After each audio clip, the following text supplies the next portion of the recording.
Ahora aprenderás a iniciar tu propio camino espiritual. Primero que nada, tienes que saber que nadie me preparó el camino, ni tampoco yo le estoy preparando el camino a nadie. Esto tiene que ser entendido. Hay 4 posibilidades. Una, la más vieja y la más usada, es la que se dio en el caso de Jesús. Juan el Bautista preparó el camino. El discípulo precedió al maestro. Esto tiene ventajas, pero también tiene limitaciones y defectos. Eso es necesariamente así. Cuando el discípulo precede al maestro, creará limitaciones que le son propias, y el maestro tendrá que funcionar dentro de esas limitaciones. Tiene sus ventajas, pues cuando llega el maestro, no tendrá que preocuparse de preparar el terreno. El terreno ya estará dispuesto, puede comenzar de inmediato a sembrar las semillas, pero el terreno estará dispuesto a la manera del discípulo. No puede estarlo al estilo del maestro. Por lo tanto, este tendrá que funcionar dentro de ciertas limitaciones. Eso es lo que produjo todo el problema en la historia de Jesús. Juan el Bautista es un tipo de hombre diferente de Jesús, un hombre muy fiero, casi en llamas, y siempre enardecido. Usa un lenguaje que le es apropiado, pero que nunca podrá ser apropiado para Jesús. Jesús es muy silencioso, muy apacible. Juan el Bautista no es ese tipo de hombre. Es un profeta, y Jesús es un Mesías. Y la diferencia entre un profeta y un Mesías es grande. Un profeta es un hombre religioso, profundamente religioso, pero funciona como un político. Utiliza el lenguaje de la revolución, utiliza un lenguaje muy violento, excitando los corazones y el ser de los hombres, agitándolos. Un profeta es como un terremoto. Un Mesías es muy tranquilizante, silencioso como un valle del Himalaya. Puedes descansar con un Mesías. Con un profeta, siempre estarás en movimiento. Debido a esto, Juan el Bautista usó la terminología de la política. La revolución, el reino de Dios. E incluso ese reino, debe ser tomado por la fuerza. Tiene que ser, de hecho, atacado. Él no fue comprendido, pues siempre serás mal interpretado si utilizas el lenguaje del mundo exterior para referirte al mundo interior. Los políticos tuvieron miedo. Decían: ¿de qué reino está hablando este hombre? ¿De qué revolución? ¿A qué se refiere cuando dice que el reino debe ser tomado por la fuerza? Juan el Bautista es muy impaciente. Desea cambio inmediato. No puede esperar. Él creó la atmósfera en que Jesús tuvo que funcionar. Juan el Bautista murió en prisión, fue decapitado por los gobernantes. Fue absolutamente mal interpretado, pero nadie tuvo la culpa. Él mismo la tuvo. Jesús le iba a seguir. Jesús fue discípulo de su propio discípulo.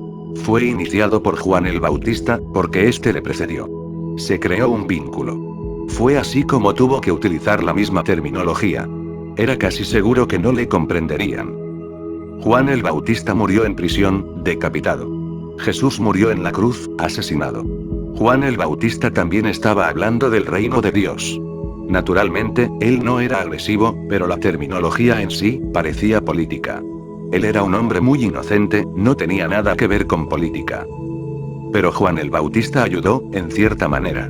Jesús pudo trabajar, porque todos los discípulos de Juan el Bautista estaban listos para recibirle, él no era un extraño. Juan el Bautista había producido una pequeña abertura, había creado una pequeña claridad en la oscuridad de la humanidad. Cuando llegó fue recibido. Había una casa lista para él. Unas pocas personas receptivas a él. Eso no hubiera sido posible si hubiese venido solo, sin un predecesor. Pero la casa fue construida por Juan el Bautista, y los discípulos que éste atrajo, fueron atraídos por él. Eso produjo el conflicto. Este es el formato más antiguo. El maestro es precedido por un discípulo, que cumple el rol de predecesor, y prepara el terreno. Debido a sus defectos y limitaciones, ha habido otra manera. La opuesta. Ramakrishna es sucedido por Vivekananda. No es precedido por nadie. El maestro viene primero, y entonces le sigue el discípulo. Esto tiene sus ventajas, porque el maestro crea toda la atmósfera, el maestro es quien crea la situación completa en que va a producirse el crecimiento, en cómo van a desenvolverse las cosas. Él da el lenguaje, el patrón, la dirección, la dimensión. Pero esto tiene defectos, porque el maestro es infinito. Y cuando llega el discípulo, este resulta ser muy finito. Y entonces el discípulo tiene que elegir, porque no puede moverse en todas direcciones. El maestro puede estar mostrando todas las direcciones, te puede estar guiando hacia el infinito. Pero cuando el discípulo llega, debe elegir, debe seleccionar, y entonces fuerza su propio patrón en ello. Ramakrishna fue sucedido por Vivekananda. Ramakrishna es uno de los florecimientos más grandiosos que hayan ocurrido nunca. Vivekananda es el profeta. Ramakrishna es el Mesías, pero Vivekananda determinó todo el rumbo. Las inclinaciones de Vivekananda eran de tipo extrovertido, no de tipo introvertido. Sus propias inclinaciones apuntaban más hacia la reforma social, hacia el cambio político. Estaba más interesado en traer riquezas a la gente, en destruir la pobreza y el hambre. Cambió enteramente el rumbo. La misión Ramakrishna no es fiel a Ramakrishna. La misión Ramakrishna es fiel a Vivekananda. La misión Ramakrishna funciona ahora como un servicio social. Siempre que hay hambruna, están allí para servir a la gente. Cuando hay un terremoto, están ahí para servir a la gente. Cuando hay una inundación, y ninguna de estas cosas falta en la India, ellos están ahí. Son buenos servidores, pero la revolución interior de Ramakrishna ha desaparecido completamente dentro del desierto de Vivekananda. Ramakrishna funcionó más libremente que Jesús, porque no tuvo un patrón preconcebido. Vivió más espontáneamente que Jesús. No tuvo ningún límite. Pudo funcionar en cualquier dirección. Podía volar como un pájaro en el cielo, no había ninguna limitación. Pero luego llega el discípulo. Él organiza, y naturalmente, lo organiza a su manera. Ahora bien, las dos maneras tienen ventajas, y las dos tienen defectos, pero también existe una tercera posibilidad, que nunca ha sido utilizada antes. Krishnamurti es el primero en el mundo en utilizar esta tercera posibilidad. La tercera posibilidad consiste en negar a ambos. Predecesores y sucesores, ambos. Es negativa. El método de Krishnamurti es vía negativa. Así entonces, primero negó a aquellos que le prepararon el terreno. Esa era la única forma de desembarazarse de las limitaciones. Negó a todo el movimiento teosófico. Ani Besant, Leadbeater, ellos fueron los que prepararon todo el terreno, y trabajaron duro para Krishnamurti. Ellos fueron los que cumplieron el rol de Juan el Bautista para él. Crearon para él una extensa oportunidad en el mundo. Pero entonces, cuando él estuvo listo, miró, y vio los defectos y las limitaciones. Ocurriría lo mismo que en el caso de Jesús. Y entonces, simplemente, negó. Negó que ellos prepararan el terreno, o que hubiera alguna necesidad de prepararlo. Al negarles, él estaba consciente de que también tenía que negar su calidad de Mesías, porque si él decía que era el Mesías, podía negar a los predecesores, pero entonces vendrían los sucesores. Y entonces se plantearía el mismo problema que se había presentado con Ramakrishna. Así que negó. Dijo: nadie me ha precedido, y nadie va a sucederme. Negó a Leadbeater, a Ani Besant, y al movimiento teosófico.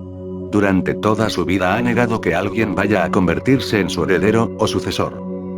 Esto tiene su belleza propia, pero también sus problemas. Puedes ser libre, muy libre, absolutamente libre, porque no hay limitaciones por ningún lado, ni antes ni después, pero tu libertad está en la negatividad. No creas. Tu libertad no alcanza ninguna realización, es vana, no ayudas. Es como si alguien estuviese tan pendiente de no enfermar, trabajando continuamente y pendiente de no caer enfermo, que olvida que a veces también tiene que disfrutar de la salud. De otra manera, puede que no enfermes, pero el solo estar pendiente de que uno no debe enfermarse y debe permanecer atento, se convierte en un tipo de enfermedad. Krishnamurti está tan atento al respecto, que ningún tipo de cautiverio se creó, pero no pudo ayudar a nadie. Ha sido hermoso para él mismo, pero no ha sido beneficioso para la humanidad. Él es un hombre libre, pero su libertad es solo para él. Esa libertad no pudo llegar a ser saboreada en miles y miles de gargantas. No pudo crear un impulso.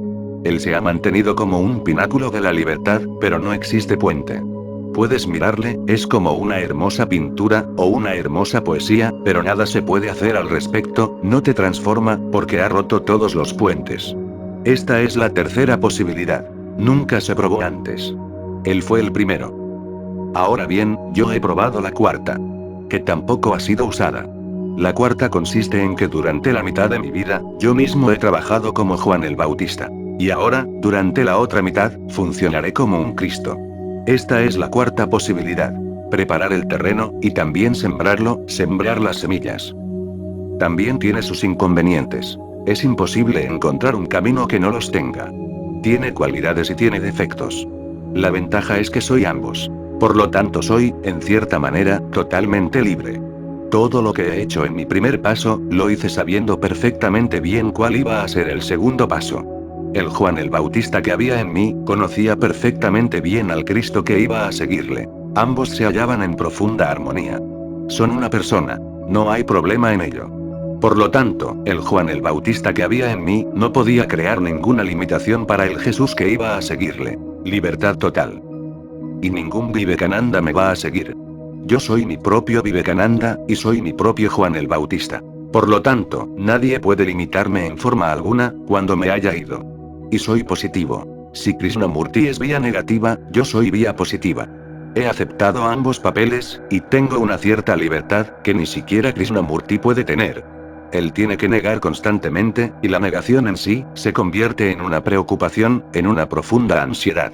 No tengo nada que negar. Solo tengo que decir que sí, a la totalidad. Pero existen problemas, y el problema más grande es que siempre seré contradictorio. Todo lo que ha dicho Juan el Bautista, tendrá que contradecirlo el Cristo que hay en mí. Siempre seré contradictorio.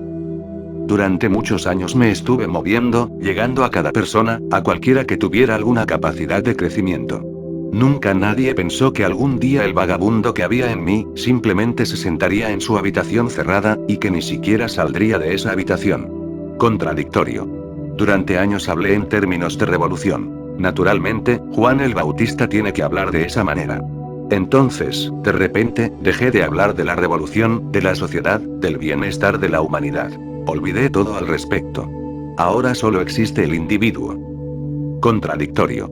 Si observas, puedes encontrar dos corrientes paralelas, y la primera corriente ha estado en constante contradicción con la otra corriente. Durante esos muchos años, el Juan el Bautista, estaba haciendo una cosa.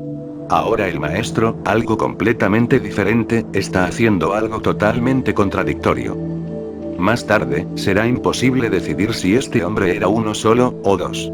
Y me figuro que algún día alguien sospechará que este hombre eran dos, porque las contradicciones son obvias, y no hay manera de resolverlas.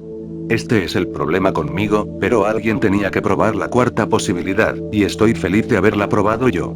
Cada cosa en esta tierra tiene sus inconvenientes, así que no puedes escapar de los inconvenientes. Por una u otra parte aparecerá el problema. Por lo tanto, es solamente cuestión de elección, lo que a ti te acomode. Esto me acomoda perfectamente. Ser libre para contradecirse es un gran prodigio, porque así no me preocupo en absoluto de lo que digo. No guardo cuentas, no necesito preocuparme acerca de lo que dije ayer. Puedo contradecirme. Esta es una gran libertad. Y si me amas, sé que encontrarás en lo profundo de mí, que las contradicciones ya están resueltas. Pero eso le ocurrirá solo a aquellos que confían, eso solo le sucederá a aquellos que se acerquen más y más a mí. Todas las contradicciones están en la superficie. En mi interior ya están resueltas, porque soy uno. Funcioné como Juan el Bautista. Ahora funcionaré como Cristo. Así que nadie me ha precedido, y nadie será mi sucesor. Soy un círculo perfecto. El único camino para realizarse espiritualmente, es la confianza.